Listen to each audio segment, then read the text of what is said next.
सोहनलाल जैन म्हणून नौपाडा येथे राहतात, ठाणे येथे. ते माझ्याकडे आले. ते जैन समाजापैकी व्यक्ती आहेत. ते व्यवसायामध्ये असतात.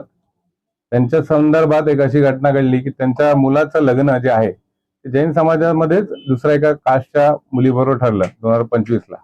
तर त्याच्यामध्ये त्यांची जी ट्रस्ट आहे आणि समाजाचे जे मुख्य आहेत, ट्रस्टचं नाव आहे बिसा नरसिंहपुरा जैन समाज ट्रस्ट, मुंबईची आहे ती रजिस्टर. तर तिथले जे चेअरमन आहेत, महामंत्री आहेत, जे समाजाचे मोठे मोठे लोक आहेत, त्यांनी त्या सदरच्या लग्नाला विरोध केला की तुम्ही लग्न करू नका वगैरे.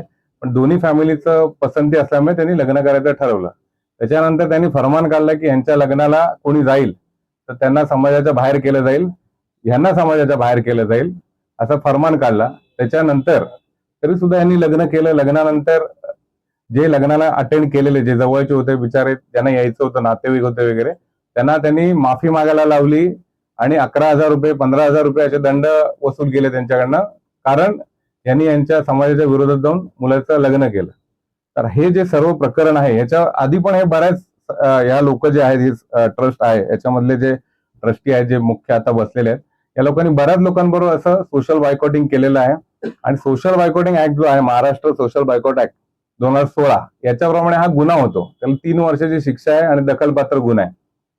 तर सदरची याची कल्पना यांना नसल्यामुळे यांना माहित नव्हतं काय करायचं. हे माझ्याकडे आले. त्याच्यानंतर आम्ही सदरची कंप्लेंट जी आहे, आयपीसीची कलम एक्स्टॉर्शन आणि धमक्या दिलेल्या आहेत यांना, त्या संदर्भात, प्लस सोशल बायकॉट ऍक्ट 2016 प्रमाणे जी 3 वर्ष शिक्षा आहे, त्याच्यामध्ये आम्ही गुन्हा दाखल करण्यासाठी नौपाडा पोलीस स्टेशनला तक्रार केली.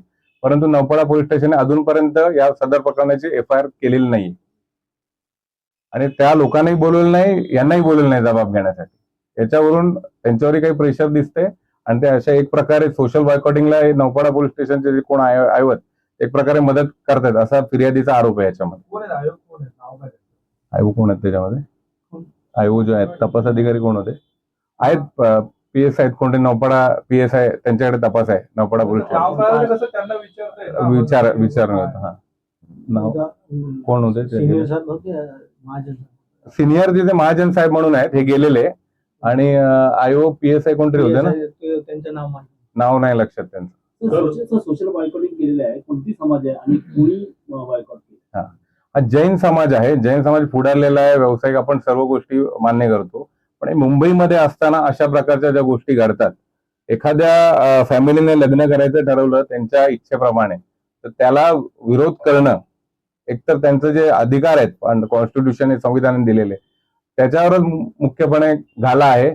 आणि समाजाच्या ताकदीचा असा गैरवापर करणं, आणि हे जे आहे, हे ट्रस्ट आहे, हे सगळे जे पैसे जमा करतात हे समाजाकडूनच देतात, यांच्यासारखीच लोक देतात, त्यांच्यावर त्याचाच बळाचा वापर करणं. आणि प्लस त्यांना एक्स्टॉर्शन म्हणजे धमक्या दिलेल्या आहेत यांच्या नातेवाईकांना, जे लग्न अटेंड केलेत, यांच्यासोबत यांना बंदी घातली, कुठल्याही कार्यक्रमाला यांना बोलवलं नाही. त्याप्रमाणे कुठलेही जी लग्न आहेत समाजाची, नातेवाईकांची वगैरे, बिचारांना जाता नाही आलं त्याच्यामुळे, घाबरून, कारण का त्यांनाही दंड लागेल आणि यांनाही हे फाईन लागेल म्हणून. नवरा आणि मुलगी दोन्ही सुद्धा एकाच जातीचे आहेत, जैन समाजाचे आहेत, म्हणजे हा खेळ कशाला? जैन समाजाचे आहेत, पण त्याच्यामध्ये सुद्धा वेगवेगळे पार्ट आहेत, याची माहिती देते. एक श्वेतांबर जैन है, मुलगी श्वेतांबर जैन है, और हम दिगंबर जैन, दोनों की सहमति से, दोनों परिवार की सहमति से ही शादी हुआ है. पर हमारे जो ट्रस्ट मंडल में जो अभी नवीन कार्यकारिणी आई है, महावीर टाया अध्यक्ष है और राजेंद्र मेहता, इन दोनों ने क्या व्यक्तिगत द्वेषभाव से या कुछ भी इस प्रकार का षड्यंत्र रचा, और मतलब मेरे शादी के पहले ही 2-4 मीटिंग बुला करके इन्होंने ऐसा ढिंडोरा पीटा कि इनकी सोहनलाल की शादी में कोई जाएगा नहीं, अगर जाएगा तो उसका सामाजिक बहिष्कार किया जाएगा, नहीं उसमें 11,000 रुपये अर्थदंड लिया जाएगा, और मला तशी धमकी दिली यांचे कपडे काढून टाकू असं. पण महावीर टायांनी त्या 16 नोव्हेंबरला जे मीटिंग झाली त्याच्यामध्ये त्यांनी खुली धमकी दिली की यांच्या कुणाला निमंत्रण देऊ नको, कुणाला बोलवू नको असं. घटनास्थळ कुठे आहे? कारण मुंबईचं कार्यालय आहे, हे वेगवेगळी घटनास्थळ आहेत, ही जी आहेत ना, ती वेगवेगळी आहेत. फोनवरही यांना त्रास झालेला आहे. नौपाडा जिथे घरी राहतात तिथे कोणी येत नाही त्यांच्या घरी. आता समाजाने पूर्ण जे मीटिंग झाल्यात ते मुंबईला झाल्यात, म्हणजे जे समाजाच्या मीटिंग होतात त्या ट्रस्टचा जे हॉल आहे तिथे होता, तिथे मीटिंग झाल्यात.